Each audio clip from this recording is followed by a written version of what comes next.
کو آگ جلا نہ سکی۔ علت اور معلول کے درمیان یہ تعلق ہے، یہ تعلق ایسا ہے کہ اللہ سبحانہ و تعالیٰ کی عادت کے اوپر مبنی ہے۔ اللہ چاہے گا تو آگ جلے گی اور جلائے گی، اور اللہ چاہے گا تو آگ جلتی رہے گی لیکن کسی کو جلا نہیں پائے گی۔ یہ جو بات امام غزالی رحمہ اللہ نے کہی ہے، اس پر بڑا سخت نقد ہوا۔ ابن رشد نے تحافظ التحافظ نامی کتاب لکھی اور یہ کہا کہ اگر اس اصول کو قبول کر لیا جائے تو ہم کبھی بھی سائنسی بنیادوں پر آگے یا مستقبل کی پیش گوئی نہیں کر سکیں گے، بلکہ لوگوں کے دلوں سے تحقیق کا مادہ ختم ہو جائے گا۔ لوگ یہ سمجھیں گے کہ بھئی جب علت اور معلول کاز اور ایفیکٹ کے درمیان کوئی تعلق ہی نہیں ہے اور سب کچھ اللہ کی مرضی کے اوپر مبنی ہے، تو ہم یہ کیسے فیصلہ کریں گے کہ اگر میں کل آگ جلاؤں گا تو وہ کسی کو جلائے گی یا نہیں، میں پانی پیوں گا تو میری پیاس بجھے گی یا نہیں۔ ہم یہ کبھی فیصلہ کر ہی نہیں پائیں گے کہ میں ایک بال پھینکوں گا تو وہ واپس آئے گی یا نہیں، اگر میں کسی کو ماروں گا تو سامنے والے کو درد محسوس ہوگا یا نہیں۔ اگر ہم یہ کبھی بھی تعلق ضروری طور پر علت اور معلول کے درمیان قائم نہیں کر پائیں گے تو کبھی بھی سائنسی تحقیق آگے نہیں بڑھے گی۔ ابن رشد نے یہ بات امام غزالی رحمہ اللہ کی کتاب کے جواب میں لکھی ہے، لیکن امام غزالی رحمہ اللہ کی پوری بات کی جو بنیاد ہے وہ یہ ہے کہ ہم جب علت اور معلول کا مشاہدہ کرتے ہیں کہ آگ جلی اور اس نے کسی کو جلایا، تو ہمیں صرف یہ پتا چلتا ہے کہ یہ دو الگ الگ واقعات ایک ساتھ رونما ہوئے ہیں۔ ہمیں اس کا مشاہدہ نہیں ہوتا کہ پہلا واقعہ دوسرے واقعے کی علت اور وجہ ہے۔ علت اور وجہ کا آپ کبھی بھی مشاہدہ نہیں کر سکتے۔ آپ نے پانی پیا اور آپ کی پیاس بجھ گئی، پیاس بجھنا ایک واقعہ ہے اور پانی پینا دوسرا واقعہ ہے۔ یہ دونوں واقعے پیدر پہ ہوئے ہیں، اس کا مشاہدہ ہے، لیکن یہ کیسے ثابت ہوا کہ پانی پینے سے ہی پیاس بجھی ہے؟ سوائے اس کے کہ ہم دنیا میں بہت سے لوگوں کو یہ دیکھتے آئے ہیں کہ جب وہ پانی پیتے ہیں تو پیاس بجھ جاتی ہے، لیکن اس بات کا بھی تو امکان ہے کہ کوئی شخص پانی پیے اور اللہ کی مرضیوں کو اس کی پیاس نہ بجھے۔ اگر اللہ کی مرضی ہے تو چاہے آپ کتنا ہی پانی پیتے رہیں، پیاس بجھے گی نہیں۔ یہ ہے امام غزالی رحمۃ اللہ علیہ کا علت و معلول کا فلسفہ، اور اس کی وجہ یہ ہے، انہوں نے یہ فلسفہ اس لیے پیش کیا چونکہ وہ معجزات کے بارے میں یہ بتانا چاہتے تھے کہ اللہ سبحانہ و تعالیٰ نے انبیاء کرام علیہ السلام کو جو معجزات دیے ہیں، یہ معجزات محال نہیں ہیں، بلکہ یہ پورا کا پورا قانون فطرت اس کائنات کا یہ اللہ سبحانہ و تعالیٰ کی عادت کے اوپر مبنی ہے۔ اللہ تعالیٰ کبھی کبھی اپنی عادت کو بدل دیتا ہے۔ ابن رشد اور مسلم فلاسفرز نے امام غزالی کے خلاف قرآن سے ایک دلیل دی اور انہوں نے کہا کہ اللہ سبحانہ و تعالیٰ فرماتا ہے کہ وَلَن تَجِدَ لِسُنَّةِ اللَّهِ تَبْدِيلًا، کہ تم کبھی بھی اللہ کی سنت اور عادت میں تبدیلی نہیں پاؤ گے۔ اب امام غزالی کے خلاف یہ اعتراض ہو گیا۔ امام غزالی تو یہ کہتے ہیں کہ اللہ تعالیٰ کبھی کبھی اپنی عادت کو بدل دیتا ہے، اور اللہ قرآن میں کہہ رہا ہے کہ اللہ کی عادت کبھی نہیں بدل سکتی۔ حضرت تھانوی قدس سرہ نے اس اعتراض کا جواب الانتباہات میں دیا ہے۔ وہ یہ فرماتے ہیں کہ اس اعتراض کے صحیح ہونے کے لیے دو باتوں کا ہونا ضروری ہے۔ پہلی بات تو یہ ہے کہ سنت سے مراد اس آیت میں تمام کی تمام سنتیں اور عادتیں ہوں، اور دوسری بات یہ ہے کہ تبدیل کرنے والا غیر اللہ ہو، اور دونوں ہی باتیں غلط ہیں۔ اللہ سبحانہ و تعالیٰ کی بعض سنتیں بدل جاتی ہیں اور بعض سنتیں نہیں بدلتی ہیں، اور دوسری بات یہ ہے کہ اگر بدلنے والا اللہ ہی ہے تو جس طریقے سے قرآن کی کسی آیت کو نازل کر کے اس کو واپس لے لیا جاتا ہے، اس کو منسوخ کیا جا سکتا ہے، اسی طریقے سے اللہ سبحانہ و تعالیٰ اپنی کسی عادت کو بدل بھی سکتا ہے۔ ہاں اعتراض اس وقت ہوتا کہ عادت اللہ کی اور بدلنے والا انسان، عادت خالق کی اور بدلنے والی مخلوق، تو اعتراض ہو سکتا تھا۔ اس لیے اللہ سبحانہ و تعالیٰ نے فرمایا کہ وَلَن تَجِدَ لِسُنَّةِ اللَّهِ تَبْدِيلًا۔ تو امام غزالی رحمہ اللہ نے جو یہ فلسفیانہ اصولوں پر نقد کیا، ان کی پوری کتاب کو پڑھ جائیے شروع سے لے کر آخر تک، کہیں بھی آپ کو کوئی معذرت خواہانہ رویہ نہیں ملے گا۔ یہ لفظ میں نے اتنی مرتبہ استعمال کیا اور جان بوجھ کر استعمال کیا تاکہ وہ تمام حضرات کہ جو دفاع اسلام کے میدان میں کام کر رہے ہیں وہ اپنی یہ عادت ثانیہ بنا لیں کہ جب آپ دفاع کرتے ہیں تو دفاع کا مطلب ہمیشہ یہ نہیں ہوتا کہ آپ اپنی نصوص کی تعویل کرنے لگیں، آپ انکار کرنے لگے اپنے مسلمات کا۔ مثال کے طور پر بہت سے لوگ ہیں کہ جب آپ ان کے سامنے حضرت عائشہ رضی اللہ عنہا کی عمر کے تعلق سے اعتراض کریں گے، یا ان کے سامنے یہ اعتراض آئے گا تو وہ یہ کہیں گے کہ حضرت عائشہ تو 6 سال کی تھی ہی نہیں، رخصتی کے وقت وہ 9 سال کی تھی ہی نہیں، حضرت عائشہ رضی اللہ عنہا کو 16 سال کی تھی، رخصتی کے وقت وہ 19 سال کی تھیں. امام بخاری کی صحیح میں جو یہ روایت آئی ہے اس میں 16 میں 10 گر گیا، 16 میں 10 گر گیا، 6 باقی رہ گیا یا 9 باقی رہ گیا. اور اس طریقے کی دور افکار تعبیرات، بیکار تعبیرات کہ جن سے انسان کے ذہن میں یہ شک پیدا ہوتا ہے کہ اگر امام بخاری کی صحیح میں یہ صحیح احادیث محفوظ نہیں ہے تو پھر ذخیرہ حدیث میں کچھ بھی محفوظ نہیں ہے. اس طریقے سے اگر آپ اسلام کا دفاع کریں گے تو اسی کو معذرت خواہانہ رویہ کہا جاتا ہے، اور یہ رویہ قابل قبول نہیں ہے. بعض لوگوں کے سامنے جب ڈارونین ایوولوشن کے تعلق سے دلائل دیے جاتے ہیں تو وہ یہ سمجھتے ہیں کہ چونکہ یہ دلائل اتنے مضبوط ہیں لہٰذا ان کو قبول کر لیا جائے. میں ایک نام بتا دوں، ایک بڑی شخصیت ہیں کہ جنہوں نے قرآن کی تفسیر کے تعلق سے بہت کام کیا، اس میں کوئی شک نہیں، لیکن ان کی ایک کتاب ہے ڈاکٹر اسرار احمد مرحوم. انہوں نے اپنی کتاب میں ڈارونین ایوولوشن کو نہ صرف یہ کہ تسلیم کیا ہے بلکہ حضرت آدم علیہ السلام کو سب سے پہلا ہومو سیپین مانا ہے. ہومو سیپین ایک ارتقائی اصطلاح ہے. یہ تمام کی تمام اصطلاحات اس کتاب میں موجود ہیں. ہومو سیپینز اور اس کے بعد سے پہلے ہومو ایرکٹس اور اس سے پہلے ہومو ہیبلس، یہ تمام کی تمام اصطلاحات ہیں. تو پہلا جو ہومو سیپین کا مطلب ہے دانا انسان، تو سب سے پہلا دانا انسان، سب سے پہلے ہومو سیپین حضرت آدم علیہ السلام ہے، جو جنت کے کسی باغیچے سے نہیں اترے بلکہ دنیا ہی میں کسی باغ میں تھے، وہاں سے اللہ سبحانہ و تعالیٰ نے ان کو باہر کر دیا. یہ پوری بات ڈاکٹر اسرار نے باقاعدہ اپنی کتاب میں لکھی ہے اور قرآن کی آیتوں کے اندر تعبیر کر کے انہوں نے نظریہ ارتقاء کو ثابت کیا. میں یہ نہیں کہتا کہ اگر کسی شخص سے کہیں ایک جگہ غلطی ہو جائے تو آپ اس کی تمام خدمات کو رد کر دیں، لیکن اگر کہیں غلطی ہوئی ہے تو غلطی کا ادراک اور غلطی کا اس اظہار کرنا یہ بھی ضروری ہے تاکہ دوسرے لوگ متنبہ رہیں. اس ملک میں بر صغیر میں تجدید کے بلکہ تجدد کی تحریک کے جو سب سے بڑے رہنما ہیں وہ ہیں سید احمد خان. انہوں نے بھی اپنے زمانے میں اسی طریقے سے یہی رویہ اختیار کیا معذرت خواہی کا کہ ان کے سامنے جنت اور جہنم کے مسائل آئے تو جنت کو انہوں نے اچھی کیفیت اور جہنم کو انہوں نے بری کیفیت سے تعبیر کر دیا، ملائکہ کا انہوں نے انکار کر دیا وغیرہ وغیرہ. یہ بات میں نے اس لیے کہی چونکہ اگر ایک آدمی کی ایک میدان میں خدمات ہیں تو اس کا مطلب یہ نہیں ہے کہ وہ تمام کی تمام غلطیوں سے بری ہے. ایک آدمی نے اگر کسی ایک خاص میدان میں امت کے اوپر اور ملت کے اوپر احسان کیا ہے تو اس کا مطلب یہ نہیں ہے کہ آنکھ بند کر کے ہم اس کی تفسیر بھی قبول کریں گے اور اس کے فقہی مسائل بھی قبول کریں گے اور اس کے فتاوی بھی قبول کریں گے. ایسا نہیں ہے. اس کا احسان اپنی جگہ، لیکن جب بات قرآن کی آئے گی اور جب بات قرآن کی تعبیرات کی آئے گی، جب بات مسلمات کی آئے گی، اصولوں کی آئے گی، عقائد کی آئے گی، تو پھر بات رسول اکرم صلی اللہ علیہ وسلم سے چلے گی، صحابہ تک آئے گی، تابعین سے آئے گی، تابع تابعین سے آئے گی، محدثین اور ائمہ کی بات چلے گی. پھر تجدد پسندوں کی بات نہیں چلے گی اور ایسے حضرات کی ان تجدد پسندانہ عزائم کا اظہار بھی کیا جائے گا. پھر کسی کو برا لگے یا اچھا یہ کہا جائے گا کہ ان کا احسان سراخوں پر، انہوں نے ملت کے لیے جو کیا وہ بہت بڑا کام ہے، لیکن کاش کہ وہ اپنے میدان میں باقی رہتے اور اس میدان سے آگے نہ نکلتے.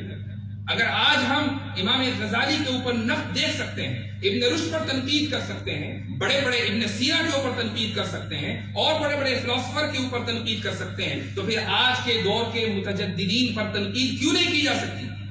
یہ بات اس لیے کہہ رہا ہوں چونکہ الحاد کے ڈانڈے تجدد سے ملتے ہیں. ایک آدمی اگر تجدد پسندی کا شکار ہو جاتا ہے، وہ مسلمات کا انکار کرنے لگتا ہے. اگر ایک شخص احادیث کے تعلق سے شکوک و شبہات کے رویے کا شکار ہو جاتا ہے تو الحاد کا راستہ اس کے لیے بالکل صاف ہو جاتا ہے. ایسے لوگ کہ جنہوں نے حدیثوں کا انکار کیا، کہ جنہوں نے سلف سے اعتماد ختم کر دیا، ایسے لوگ کہ جنہوں نے سلف کی بیان کردہ تفسیر کو درکنار کر دیا، ایسے لوگ کہ جنہوں نے اپنے آپ کو روایت سے منقطع کر لیا، ایسے لوگوں کی ایک بڑی تعداد آخرکار ملحد بنی ہے. آج کا یہ موضوع کتاب کا چونکہ موضوع رد الحاد ہے، اس لیے ان اسباب کا ذکر کرنا بھی ضروری تھا کہ جن کی وجہ سے ایک انسان بڑی تیزی کے ساتھ ملحد بن جاتا ہے. آخر میں بات کو مختصر کرتے ہوئے میں ایک دو باتیں اور عرض کرنا چاہوں گا اور یہ ارباب مدارس سے ایک گزارش ہے. ابھی کچھ دنوں پہلے مکہ مکرمہ میں ایک بڑی شخصیت سے ملاقات ہوئی اور انہوں نے مجھ سے یہ کہا کہ آپ سے ملاقات کا جو مقصد ہے وہ صرف یہ جاننا ہے کہ چونکہ مجھے کسی نے یہ بتایا ہے کہ آپ نصاب تعلیم میں تبدیلی کے خواہاں ہیں، مدارس کے نصاب تعلیم میں تبدیلی کے خواہاں ہیں، تو میں جاننا چاہتا ہوں کہ آپ کا نظریہ کیا ہے۔ میں عام طور سے نصاب تعلیم کے موضوع پر گفتگو نہیں کرتا ہوں، یہ میرا بنیادی موضوع نہیں ہے، اور نہیں مجھے اس موضوع پر گفتگو کرنے کا حق ہے چونکہ میں کوئی مدرسہ نہیں چلاتا۔ لیکن میں نے ان صاحب سے یہ کہا کہ چونکہ آپ نے مجھ سے یہ سوال کیا ہے تو میں یہ ضرور کہوں گا کہ میں مدارس کے نصاب میں تبدیلی یعنی موجودہ کتابوں کو بدلنے کا حقدار نہیں ہوں، روادار نہیں ہوں، بلکہ میں چاہتا ہوں کہ ان کتابوں کو اپنی جگہ رکھ کر نئی کتابوں کا، مزید کتابوں کا اضافہ کیا جائے، اور یہ کتابیں وہ ہوں کہ جن کو ہمارے اسلاف نے پڑھا تھا۔ ہم جب یہ کہتے ہیں کہ درس نظامی سے حضرت نانوتوی نکلے، درس نظامی سے حضرت تھانوی نکلے، درس نظامی سے حضرت مدنی نکلے، درس نظامی سے علامہ کشمیری نکلے، تو بھائی وہ درس نظامی کون سا درس نظامی تھا کہ جن سے یہ اکابر نکلے؟ کیا وہی درس نظامی ہم اور آپ پڑھتے ہیں، یا اس میں اتنی تبدیلی ہو چکی ہے کہ وہ اتنا لائٹ ورژن اس کا بن چکا؟ وہ تو پرو میکس تھا، وہ پرو میکس تھا جس کو یہ حضرات پڑھ رہے تھے۔ ہم جس درس نظامی کو پڑھتے ہیں وہ بہت لائٹ ورژن ہے۔ یہ وجہ ہے کہ نہ آج ہمیں حضرت تھانوی نظر آتے، نہ حضرت مدنی نظر آتے، نہ ہماری صفوں میں ہمیں ایسا کوئی لگتا کہ آگے چل کر وہ علامہ کشمیری بن جائے گا۔ دعا ہے کہ اللہ سبحانہ و تعالیٰ اسی مجمع سے ایسے افراد کھڑے کر دے، لیکن اسباب کے درجے میں ہمیں نصاب میں ان کتابوں کو واپس لانا ہوگا کہ جن کو مشکل سمجھ کر ہم نے دیس نکالا دیا ہے۔ تو پہلی گزارش تو ارباب مدارس کی خدمت میں یہ ہے، اور دوسری گزارش یہ ہے کہ جیسے پڑوسی ملک میں اور دنیا کے بہت سے ممالک میں مدارس میں یہ رواج رہا ہے اور گزشتہ کئی سالوں سے ہے، بلکہ حضرت مولانا احمد علی لاہوری رحمۃ اللہ علیہ کے زمانے سے، تقسیم ملک سے پہلے سے پاکستان میں لاہور میں یہ طریقہ رہا کہ دیوبند سے، ندوے سے اور دیگر مدارس سے لوگ دورہ حدیث مکمل کر کے لاہور حضرت مولانا احمد علی لاہوری کے پاس جاتے تھے اور دورہ تفسیر کیا کرتے تھے۔ حضرت مولانا ابو الحسن علی ندوی رحمۃ اللہ علیہ وہاں تشریف لے گئے، اور بھی بہت سے بڑے بڑے حضرات وہاں تشریف لے گئے۔ اس ملک میں ابھی بھی یہ رواج ہے کہ مختلف موضوعات پر دورہ کرایا جاتا ہے، کہیں دورہ عقائد ہے تو کہیں دورہ تفسیر ہے تو کہیں دورہ فقہ ہے وغیرہ وغیرہ۔ اس ملک میں بھی مدارس میں کم سے کم دورہ علم کلام یا دورہ عقائد کا رواج ہونا چاہیے کہ جب امتحان سے تمام طلبہ فارغ ہو جائیں دورے کے امتحان سے، تو دیوبند جیسی مرکزی جگہ میں یا گجرات میں یا کسی بھی مدرسے میں کہ جہاں گنجائش ہو وہاں دورہ علم کلام کا انعقاد ہونا چاہیے، اور وہ تمام علماء و فضلاء و طلبہ کہ جن کو اس موضوع سے دلچسپی ہے وہ 10-12 دن 15 دن ایسے علماء کی خدمت میں بیٹھیں، ایسے علماء کی صحبت میں وقت گزاریں کہ جن کی صحبت کے نتیجے میں علم کلام کے بنیادی مسائل سے وہ واقف ہو سکیں۔ اگر یہ سلسلہ یہاں سے شروع ہو جائے گا تو تبھی آپ کو ایسے افراد مہیا ہوں گے کہ جو ملحدین کے سامنے ڈٹ کر کھڑے ہوں گے۔ اگر یہ سلسلہ شروع ہو جائے تبھی آپ کو ایسے افراد مہیا ہوں گے کہ جو نوجوانوں کے شکوک و شبہات کا عقلی انداز میں جواب دے سکیں گے۔ آج کا جو مسئلہ ہے وہ یہ نہیں ہے کہ دنیا میں الحاد بڑی تیزی سے پھیل رہا ہے۔ میں ہمیشہ یہ کہتا ہوں کہ فتنے کو بڑھا چڑھا کر پیش نہ کیا جائے۔ الحاد پھیل رہا ہے، اس میں کوئی شک کی گنجائش نہیں ہے، لیکن الحاد کا سب سے زیادہ نقصان مسلمانوں کو نہیں ہے، الحاد کا سب سے زیادہ نقصان عیسائیوں کو ہے۔ عیسائیوں میں سب سے زیادہ ملحد بنے ہیں، ہمیں مسلمانوں میں اتنے ملحد نہیں ہیں، لیکن ہمارا جو سب سے بڑا مسئلہ ہے وہ یہ ہے کہ نوجوان اس وقت سوشل میڈیا کے نتیجے میں، سوشل میڈیا کی بہت سی ویڈیوز کے نتیجے میں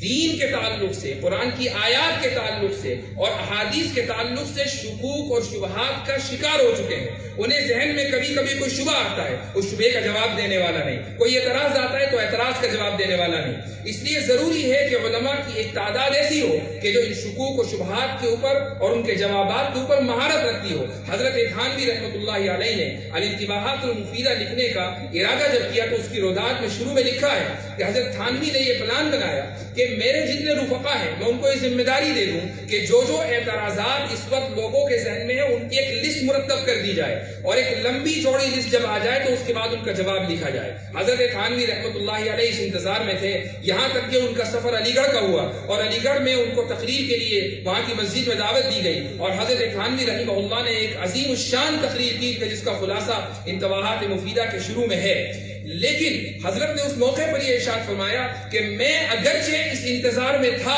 کہ اعتراضات کی لسٹ آ جائے، لیکن جب وہ آئے گی میں سمجھتا ہوں کہ جتنے بھی اعتراضات فی الحال موجود ہیں انہی کو سامنے رکھ کر اصولی طور پر ان کا جواب دے دیا جائے۔ اس لیے میں نے جب یہ بات انتباہات میں پڑھی اور اس کے بعد پھر تحافظ الملاحدہ کا یہ کورس پڑھانا شروع کیا تو ذہن میں یہ بات آئی اور یہ من جانب اللہ آئی، اور تحدیث بن نعمت کے طور پر یہ کہنا چاہوں گا کہ 1935 میں حضرت تھانوی رحمہ اللہ کا یہ سفر ہوا تھا علی گڑھ کا، اور حضرت تھانوی نے کتاب مرتب کر دی، جو بھی اعتراضات اس وقت موجود تھے وہ سامنے آ گئے، لیکن اس کے بعد میں دیکھتا ہوں کہ اگر اعتراضات خصوصاً ہمارے حلقے میں ان اعتراضات کے جواب دینے کی کبھی کوشش کی گئی تو انہی اعتراضات پر انحصار کیا گیا جو پہلے سے متداول چلے آ رہے تھے۔ جس لسٹ کی تمنا حضرت تھانوی رحمہ اللہ کے ذہن میں تھی وہ لسٹ کبھی ان کی زندگی میں میسر نہ آ سکی۔ وقت گزرتا گیا، یہاں تک کہ 2026 آ گیا، اور تحافظ الملاحدہ میں آپ کو اعتراضات کی ایک لمبی چوڑی لسٹ مل جائے گی کہ جن کے جوابات دینے کی اس ناچیز نے کوشش کی ہے۔ یہ دراصل اکابر کے علوم کا صدقہ ہے، یہ اللہ تعالیٰ کا فضل ہے کہ وہ جس سے چاہے کام لے لے، ذالک فضل اللہ یؤتیہ من یشاء۔ تو اللہ سبحانہ و تعالیٰ کا یہ فضل اور بے پایا انعام ہے کہ جو کام ایک عرصے سے رکا ہوا تھا اس میں کچھ حرکت آئی ہے، لیکن جیسا کہ ایک ہمارے استاد نے اس کو ذکر کیا کہ یہ کوئی آخری کام نہیں ہے، کام مکمل نہیں ہوا ہے، ایک راہ ملی ہے مجھے بھی اور آپ کو بھی، اور راہ بڑی طویل ہے۔ اس راہ میں تھوڑے بہت کانٹے تھے، لیکن ہمیں کم سے کم یہ پتا چل گیا ہے کہ ان کانٹوں کی صفائی کیسے کرنی ہے اور اس راستے میں پرعزم اور حوصلہ ہو کر کیسے چلنا ہے۔ مجھے امید ہے کہ میرے تمام درسی ساتھی جو بھی یہاں موجود ہیں، آپ تمام کے تمام میرے درسی ساتھی ہیں، یہ الگ بات ہے کہ میں نے کچھ سال پہلے پڑھا ہے، لیکن انہی درسگاہوں سے پڑھا ہے کہ جن درسگاہوں میں آپ پڑھ رہے ہیں یا پڑھ چکے ہیں۔ تو ہم تمام کے تمام لوگ آج یہ تہیہ کر لیں کہ علم عقائد کے میدان میں مہارت حاصل کریں گے، اور نوجوانوں کے ذہنوں میں شکوک و شبہات جو جنم لے رہے ہیں اس کے تعلق سے محنت کریں گے، کوشش کریں گے کہ ہم ان کے ایمان کی، کوشش کریں گے کہ ہم ان کے فکر کی، اور اسی طریقے سے ان کے نظریات اور خیالات کی اسلامی اعتبار سے ہم ان کا تحفظ کر سکیں۔ تو آج کی جو یہ نشست ہے گو کہ ایک کتاب کی تقریب اجرا ہے، لیکن دراصل یہ ایک وعدے کا اعادہ ہے، اور وہ وعدہ یہ ہے کہ جو کام ہمارے اسلاف نے چھوڑا تھا اور اس امید پر چھوڑا تھا کہ آگے آنے والے نسلیں اس کام کو آگے بڑھائیں گی، اور کہیں بیچ میں انقطاع ہو گیا تھا، اس سلسلے کو باقی رکھنا ہے، اس سلسلے کو آگے بڑھانا ہے، اور اس طریقے سے بڑھانا ہے کہ وہ سلسلہ کبھی ٹوٹ نہ پائے۔ اور آخر میں ایک بات اور کہنا چاہوں گا کہ اگرچہ یہ خوشی کا موقع ہے لیکن ساتھ میں ایک افسوس بھی ہے، اور وہ یہ کہ آج کی اس مجلس میں